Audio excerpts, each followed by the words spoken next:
नमस्कार, ताजा विशेष में आप सभी का स्वागत है। मैं हूं शाह आलम।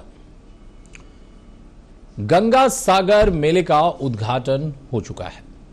वहां पर तैयारियों की समीक्षा खुद मुख्यमंत्री ममता बनर्जी ने ली है।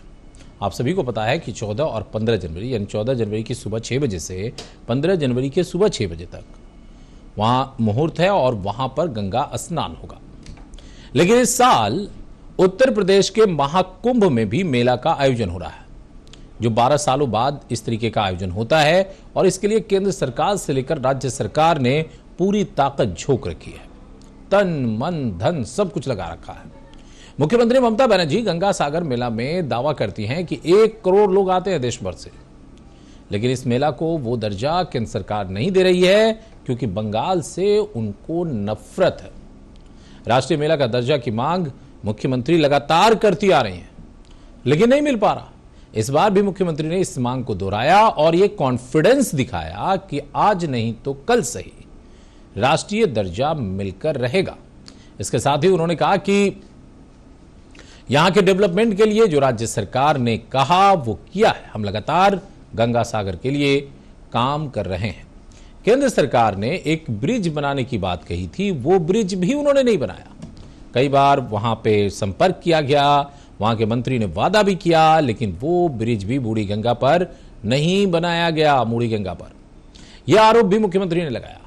ऐसे में आज ताजा विशेष में हम चर्चा करेंगे सागर मेले की कैसी है तैयारी और मुख्यमंत्री की समीक्षा के मायने क्या हैं और जो संदेश मुख्यमंत्री ने दिए हैं उसका क्या मतलब है। इन सब चीजों को लेकर हम चर्चा करेंगे और साथ ही हमारे सहयोगी यानी ताजा टीवी संवाददाता प्रकाश चंद्रा ने एक सीधा सवाल मुख्यमंत्री ममता बनर्जी से किया कि पश्चिम बंगाल से केंद्र सरकार जीएसटी ले जाती है, बड़े पैमाने पर टैक्स ले जाती है, लेकिन पश्चिम बंगाल के डेवलपमेंट को लेकर जब बातें होती है तो वो मुकर जाती है। ऐसा क्यों? इसको लेकर सवाल किया गया। इस पर मुख्यमंत्री ने क्या कहा ये भी हम आपको दिखाएंगे। तो आइए शुरुआत करते हैं और सबसे पहले आपको दिखाते हैं ये रिपोर्ट। महाकुंभ की शुरुआत प्रयागराज में 13 जनवरी से होने जा रही है। उत्तर प्रदेश सरकार ने इसे लेकर तैयारियां भी पूरी कर ली है। श्रद्धालु महाकुंभ में स्नान का बेसब्री से इंतजार कर रहे हैं। इसी बीच ममता बनर्जी के एक बयान ने खलबली मचा दी है। पश्चिम बंगाल की सीएम ने महाकुंभ के बहाने केंद्र सरकार पर निशाना साधा है। ममता ने पश्चिम बंगाल के लोगों के साथ भेदभाव करने का आरोप लगाते हुए कहा कि एक तरफ तो केंद्र सरकार महाकुंभ को जमकर प्रमोट कर रही है। অনেক চেষ্টা করেছি, অনেকবার বারবার চিঠি লিখেছি, বলেছি, কোনো সাড়া পাইনি। তাই মুড়িগঙ্গা এটা আমরা করে দিচ্ছি। কুম্ভ মেলার টোটাল টাকাটাই গভর্নমেন্ট অফ ইন্ডিয়া দেয়, কিন্তু সাগর মেলা বাংলা তো সবসময় বঞ্চিত। কিন্তু তাও দেখবেন আমাদের মায়ের দেয়া মোটা কাপড় মাথায় তুলে নিয়ে রে ভাই, সেই স্বাধীনতার আগের কবিতা, দিন দুখুনি মা যে তোদের তার বেশি আর সাধ্য নাই। সেই অবস্থাতেও কিন্তু মনে রাখবেন আমরা চেষ্টা করি সর্বাঙ্গীন যতটা সম্ভব ততটা স্থানীয় মানুষকে সব তীর্থকেন্দ্রকে আমরা মনে করি এটা আমাদের সবার। ममता बनर्जी ने कहा कि गंगा सागर मेले को राष्ट्रीय मेला का दर्जा मिलना चाहिए। उन्होंने उम्मीद जताते हुए कहा कि एक दिन ये होकर रहेगा। और जो बात है ये मेला को जातीय मेला घोषणा करने के लिए ये हमारा हक है। हम भीख नहीं मांगते हैं, ये हमारा हक है कि इधर में पूरा हिंदुस्तान से सब लोग आते हैं, अच्छा करके दर्शन करते हैं। एक पवित्र जगह है, इसी के लिए ये हमारा अपील है, इसको ध्यान से देखें। और पानी से जो लोग आते हैं, 1 करोड़ लोग लास्ट ईयर में भी आया, बहुत ध्यान से काम करना करते हैं। इसी के लिए ये हमारा मांग है, कभी ना कभी तो हो जाएगा ना। पश्चिम बंगाल की सीएम ममता बनर्जी ने दावा किया कि हर साल गंगा सागर मेले में 1 करोड़ से ज्यादा लोग पहुंचते हैं, लेकिन केंद्र सरकार इसका समर्थन नहीं कर रही है।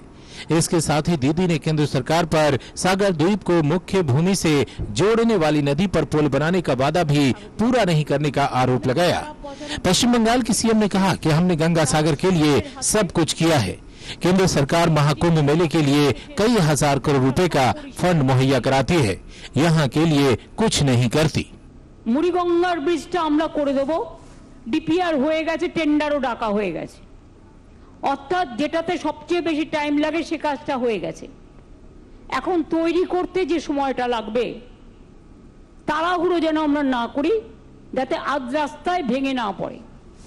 ভালো করে করতে হবে, সময় নিয়ে করতে হবে, যাতে এটা চিরকাল রয়ে যায়।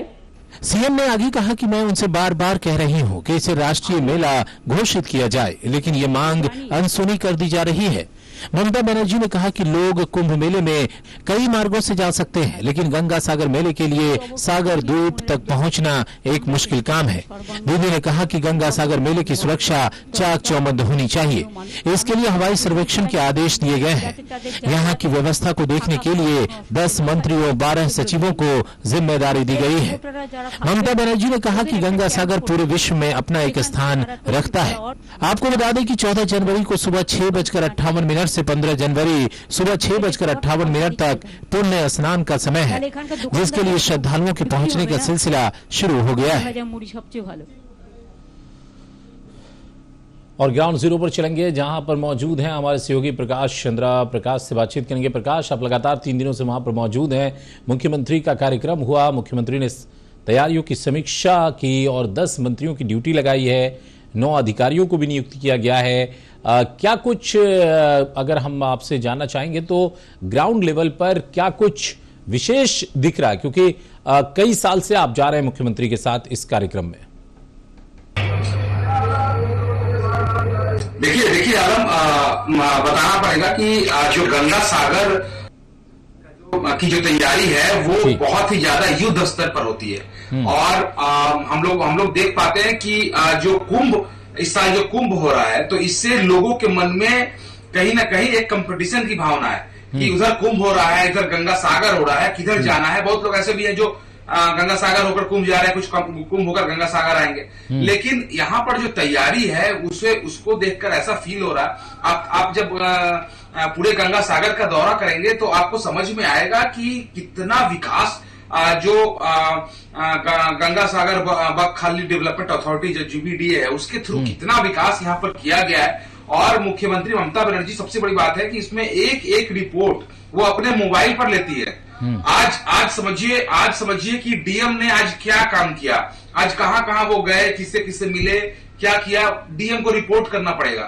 और सिर्फ इतना ही नहीं, सुंदरवन विकास मंत्री जो है उन्होंने गंगा सागर को लेकर आज क्या कुछ कहा, उन्हें भी बताना पड़ेगा। तो आप समझिए कि अगर एक सीएम, एक मुख्यमंत्री जो है अगर डायरेक्ट लेवल पर डीएम से या मंत्री से प्रतिदिन रिपोर्ट लेती है, तो वहां की जो तैयारी है उसके बारे में तो प्रश्न करना सूर्य को दीपक दिखाने के बराबर, क्योंकि वहां पर जो तैयारी होगी वो बड़े स्तर की तैयारी होगी। मंदिर की लाइटिंग से लेकर आपका जो जहां पर स्नान होगा, पुण्य स्नान, वहां तक, जहां ठहरने से लेकर, शौचालय से लेकर, पानी की व्यवस्था से लेकर, खान पान से लेकर, लोगों के रुकने से लेकर, ठहराव से, सब कुछ जो है वो सीएम के मोबाइल फिंगर टिप्स पर है। वो 1 मिनट में बता देंगी कि कहां पर क्या हो रहा है। इससे समझ में आता है कि उसकी तैयारी बहुत बड़े स्तर पर हुई है। लगातार हम लोग कई साल से इसको कवर कर रहे हैं और जब हम लोग गंगा सागर आते हैं तब हमें कुछ नया देखने को मिलता है। इस बार हम लोगों ने देखा है कि जो PHE का ऑफिस बनाया गया है उसमें अगर आप पूरे प्रांगण में कहीं पानी की दिक्कत हो रही है, आप जाकर PHE ऑफिस में कहिए, आपके तुरंत वहां के लोग आएंगे, आपके घर में जिसमें आप रुके हुए हैं वहां तुरंत पानी की व्यवस्था करेंगे। सिर्फ इतना ही नहीं, माइकिंग जो है वो अभी तक 7-8 भाषाओं में होती थी, अब 12 भाषाओं में हो रही है इस साल से। इसके अलावा 2500 से ज्यादा बसें दी गई हैं, बहुत सारे स्टीमर दिए गए हैं, जेटी दिए गए हैं। और सबसे बड़ी बात है कि मूड़ी गंगा पर जो ब्रिज बनाने की बात जो लगातार चल रही है, मुख्यमंत्री ने यह भी कह दिया कि टेंडर भी आ गया है, अब कोई चिंता की बात नहीं है। 4 साल का समय मांगा गया, हालांकि 4 साल में 7 किलोमीटर अगर टर्निंग पॉइंट पूरा घुमावदार अगर देखें तो लगभग 7 किलोमीटर का होगा। और ये निवेदिता ब्रिज जो कोलकाता में है उससे भी ज्यादा सुंदर, उससे भी ज्यादा मजबूत और उससे भी ज्यादा आकर्षक कहीं ना कहीं ये ब्रिज बनेगा। तो गंगा सागर में जितना विकास हुआ पिछले कई सालों में, आप समझ लीजिए कि एक उदाहरण है कि पूरे पश्चिम बंगाल में कितना विकास हुआ। क्योंकि आप देखिए, हम लोग मैं आपको बताऊं कि मैं गंगा सागर सबसे पहले 2010 में आया था, जब यहाँ पर सीपीएम की सरकार थी।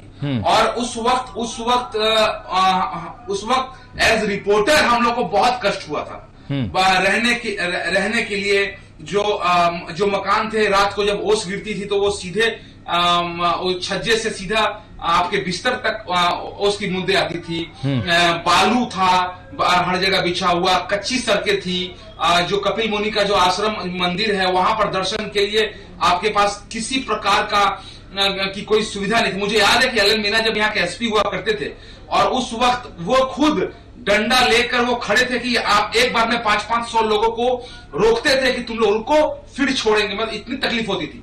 आज आप जाइए गंगा सागर कपिल मुनि के आश्रम में, आप देखिए हर जगह बैरिकेडिंग अपने आप की हुई है, बैरिकेडिंग की हुई है। वहां पर सिर्फ वॉलंटियर्स काम कर रहे हैं। पुलिस के आला अफसर या फिर जो एसपी है, यहाँ अभी जो कोटेश्वर एसपी है, वो खुद जाकर वहां पर लोगों को नहीं रोक रहा है कि आप आइए, आपका नंबर है ये। आप सोचिए कि उस वक्त एसपी को आना पड़ता था, फील्ड में उतरना पड़ता था कि आप रुकिए, आपका नंबर अभी आएगा। तो इससे पता चलता है कि बहुत ही काया पलट हुआ है पिछले 13-14 सालों में। और हर जगह पक्की सड़कें बन गई हैं, हर जगह गंगा सागर में जो लोग पुण्य स्नान करेंगे उनके लिए अलग व्यवस्था की गई है। लेकिन जो डर है, जो हमेशा मुख्यमंत्री कह रही हैं पिछले कई दिनों से, कि जो पानी है, जो गंगा का जल है, वो उससे जो कपिल मुनि का जो मंदिर है उसकी दूरी महज अब 150 मीटर बच गई है। ऐसे में कभी कभी ज्वार अगर बहुत तेज आया, या फिर बारिश के दिनों में अगर बहुत ज्यादा बारिश हो गई, या फिर बहाव तेज रहा, तो ऐसा संभव है कि जो जल है, जो पानी है, वो सीधे मंदिर को अटैक कर सकता है। और उसको अगर प्रभावित करेगा तो फिर आप समझिए कि इससे पहले 3 बार मंदिर डूब चुका है, और एक बार तो नया मंदिर फिर बनाना पड़ा था। तो ऐसे में ये एक चिंता का सबब है। मुख्यमंत्री ने बात की है वहां की कमेटी से। क्या लोगों का आने का सिलसिला जारी है, और जो लोग आ रहे हैं वो क्या कह रहे हैं? क्योंकि देखिए, जो पुण्य स्नान है वो तो 14 और 15 जनवरी तक होना है, 14 जनवरी की सुबह से लेकर 15 जनवरी की सुबह तक। लेकिन 6 तारीख से ही मेला का कार्यक्रम शुरू हो जाता है, तो लोगों के आने का सिलसिला जाहिर तौर पर जारी रहता है। ऐसे में लोग क्या कह रहे हैं वहाँ के डेवलपमेंट को लेकर? क्योंकि कई श्रद्धालु ऐसे भी होते हैं जो कई साल लगातार आते हैं। हालांकि कहा जाता है कि सब तीर्थ बार बार, गंगा सागर एक बार, लेकिन कई लोग ऐसे हैं जो एक बार नहीं कई बार आते हैं, तो कुछ ना कुछ वो अंतर पाते हैं। कुछ लोगों से आपकी बात हुई, क्या कह रहे हैं वो लोग? देखिए आम लोगों का तो आना, उनका सिलसिला शुरू हो गया। औपचारिक मेला जो है वो यहाँ 9 तारीख से शुरू हो जाएगा। 6 तारीख से इन लोगों का आना शुरू हो गया यहाँ पर। लेकिन लोग जो है उनका कहना है कि ममता दीदी ने बहुत विकास किया, हम लोग आकर पाते हैं। क्योंकि वो लोग आज से 10 साल 15 साल पहले, मैं आपको बताऊं आलम, बहुत अच्छी बात कि एक उत्तर प्रदेश के पूर्व आईजी अनिल रॉय, वो अपनी फैमिली के साथ आए थे, उनसे मेरी बातचीत हो रही थी। तो उन्होंने मुझे बताया कि वो 35 साल पहले आए थे गंगा सागर, और उनके मन में वो तकलीफ जो थी वो उनके मन में थी कि शायद जब जाऊंगा तो वही कष्ट होगा, वही दिक्कतें होंगी जो उतने साल पहले हो रहा था। क्योंकि वो उन्होंने बताया कि जब उन्होंने नए आईपीएस के रूप में ज्वाइन किया था यूपी पुलिस में, तो वो आए थे यहाँ पर, और अब रिटायर होने पर वो आए हैं। तो आईजी के पोस्ट से रिटायर होने पर आए। तो जब वो आए तो भौचक्के हो गए। वो कह रहे हैं कि जैसा कि हम लोग पढ़ रहे थे गंगा सागर के बारे में कि जो कष्ट होता था, यहाँ तो देख के लग रहा है कि पूरा कायाकल्प हो गया। तो इससे जो लोग हैं, आम लोग हैं, उनमें भी कहीं ना कहीं प्रभाव पड़ा है। कभी कभी वो लोग यहाँ पर हम एक ब्रेक के लिए रुकेंगे प्रकाश, यहाँ पर एक ब्रेक के लिए रुकेंगे। ब्रेक के बाद लौटेंगे तो आपने जो मुख्यमंत्री से सवाल किया उसका मुख्यमंत्री ने जो जवाब दिया वो भी दिखाएंगे, और फिर इस पर भी चर्चा करेंगे कि आखिर गंगा सागर को क्यों नहीं राष्ट्रीय मेला का दर्जा मिलता है। हर बार मुख्यमंत्री ये मुद्दा उठाती हैं। केंद्र सरकार आर्थिक मदद कुंभ मेला को देती है, लेकिन गंगा सागर को क्यों नहीं देती? जबकि केंद्र सरकार में जो सत्ताधारी बीजेपी है वो अपने आप को हिंदू हृदय सम्राट पार्टी कहती है। तो गंगा सागर का आयोजन जो है, वहाँ जिसकी आस्था जुड़ी है वो भी तो उसी आस्था के मानने वाले हैं जिसके हृदय होने का दावा बीजेपी करती है। आखिर ऐसा क्यों है, इस पर चर्चा करेंगे। लौटते हैं एक छोटा सा ब्रेक के बाद।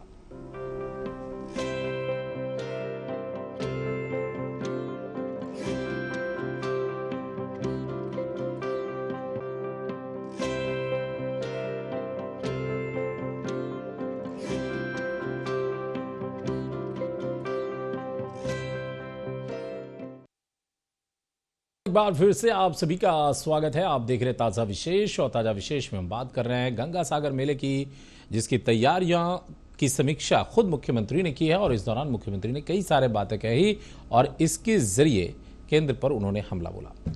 हमारे सहयोगी प्रकाश चंद्रा ने इस मुद्दे को लेकर एक सवाल किया मुख्यमंत्री से कि केंद्र सरकार जीएसटी ले जाती है, लेकिन बंगाल को सहायता देने की बात आती है तो मुकर जाती है। ऐसा क्यों है, क्या उन्होंने सवाल किया, वो पूरा सवाल अक्षरशः आप सुनिए, और साथ में मुख्यमंत्री ने क्या जवाब दिया पहले वो भी सुनिए। दीदी, आप हर साल आती है गंगा सागर में और हर साल यहाँ पर बोलती है कि गंगा सागर को राष्ट्रीय मेला घोषित करना चाहिए, और आपको ऐसा लगता है कि केंद्र सरकार जो है वो बंगाल से केवल जीएसटी वसूलने के लिए केवल देता भी नहीं है।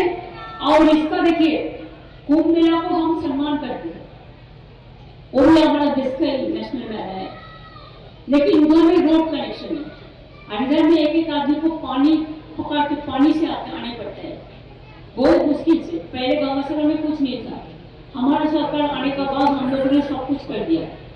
अभी जिसका जरूरत है एक ब्रिज बनाने का, वो भी हमने टेंडर कर दिया, रुपया भी दे दिया, 3 साल लगेगा बनाने के लिए।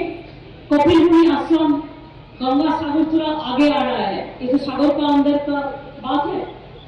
3 दफे डूब भी चुका मंदिर, नया मंदिर बना है, तो इसी के लिए ये लोगों ने गिफ्ट किया है कि इधर में कॉम्पीट करने के लिए मंदिर कमेटी। और जो बात है, ये मेला को जातीय मेला घोषणा करने के लिए, ये हमारा हक है, हम भीख नहीं मांगते हैं, ये हमारा हक है कि इधर में पूरा हिंदुस्तान से सब लोग आते हैं, अच्छा करके दर्शन करते हैं, एक पवित्र जाएगा है। इसी के लिए एक हमारा अपील है, इसको ध्यान से देखें।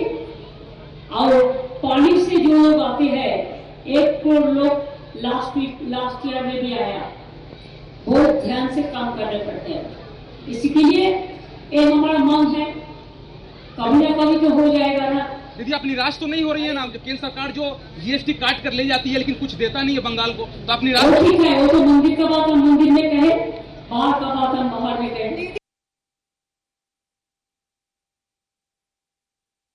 मुख्यमंत्री ने दिया, मुख्यमंत्री ने कहा कि केंद्र सरकार से हम लगातार ये डिमांड कर रहे हैं। प्रकाश, दिक्कत कहाँ आ रही है? बार बार राज्य सरकार ये डिमांड कर रही है कि सागर जो गंगा सागर मेला है उसे राष्ट्रीय मेला घोषित किया जाए।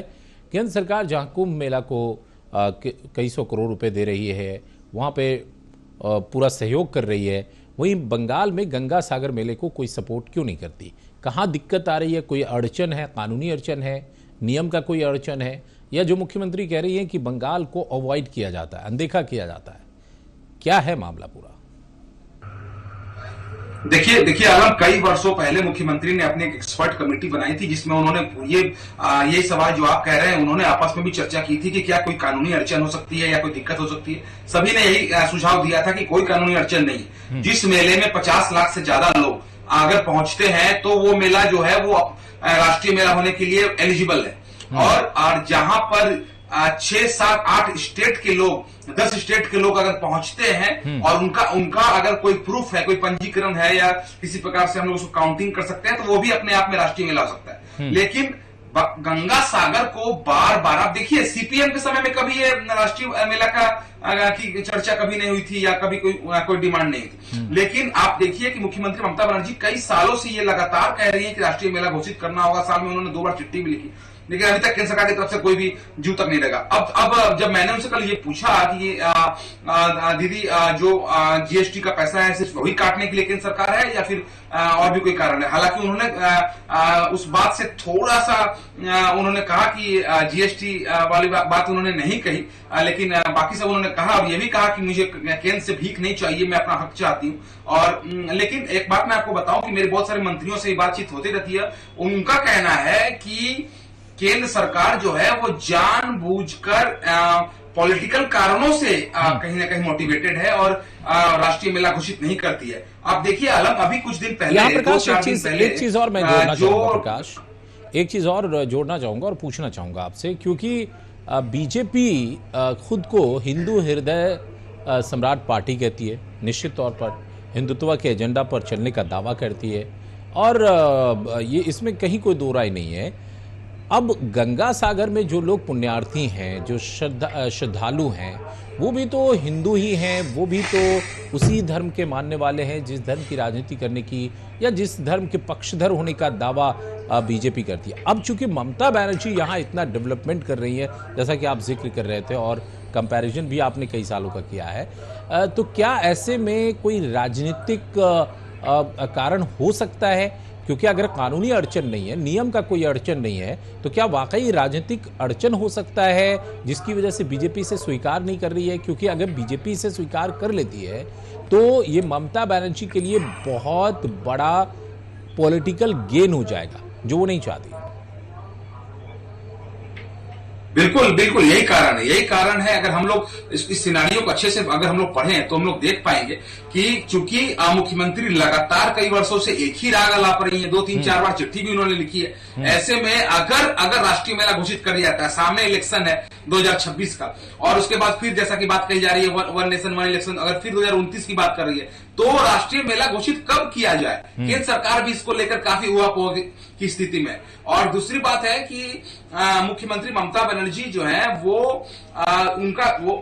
उनके हवाले से ये हम लोग को सूचना मिली कि देखिए जैसा कि गृह मंत्रालय ने जैसा कि यहाँ एक मेल भेजा था कि कोई भी जो बांग्लादेश के घुसपैठी हैं वो कहीं गंगा सागर के मेले में ना एंटर कर जाएं, इस बात का पूरा ख्याल रखना है। आज ही मुख्यमंत्री ने कहा कि हम लोग एरियल सर्वे कराएंगे ताकि थल जल और वायु पर हमारा नियंत्रण रहे, कोई अहित का इसमें ना घट जाए, कोई दुर्घटना ना घट जाए। तो आप ये समझिए आलम कि गाइडलाइंस भेजने के लिए, नोटिफिकेशन भेजने के लिए केंद्र सरकार है। उन्हें मालूम है कि गंगा सागर मेला हो रहा है पश्चिम बंगाल में 9 तारीख से 17 तारीख तक, उन्हें पता है, उसमें लिखा हुआ है डेट बजाते कि 9 तारीख से 17 तारीख तक आप इस बात को थोड़ा एहतियात करें, बढ़ते।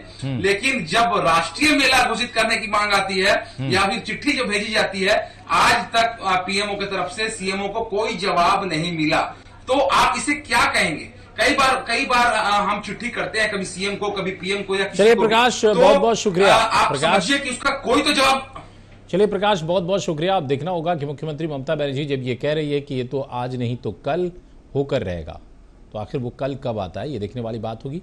ये बात सच है कि मुख्यमंत्री हर साल इस मुद्दे को लेकर केंद्र सरकार से डिमांड करती है, पत्र लिखती हैं, और जैसा कि प्रकाश बता रहे थे कि एक एक्सपर्ट की कमेटी भी बनाई गई। उस कमेटी ने यह माना कि 50 लाख से ज़्यादा लोग अगर किसी मेले में आते हैं तो वो राष्ट्रीय दर्जा पाने का हकदार है। इसके अलावा 5-7 स्टेट के लोग अगर उसमें आते हैं और इसको अगर काउंट करने की कोई पैमाना हो तो वो राष्ट्रीय दर्जा पाने के हकदार है। तो फिर सागर मेला को, जो गंगा सागर मेला है, उसे क्यों नहीं ये दर्जा दिया जा रहा? देखना होगा आगे क्या कुछ होता है। फिलहाल विशेष में इतना ही। नमस्कार।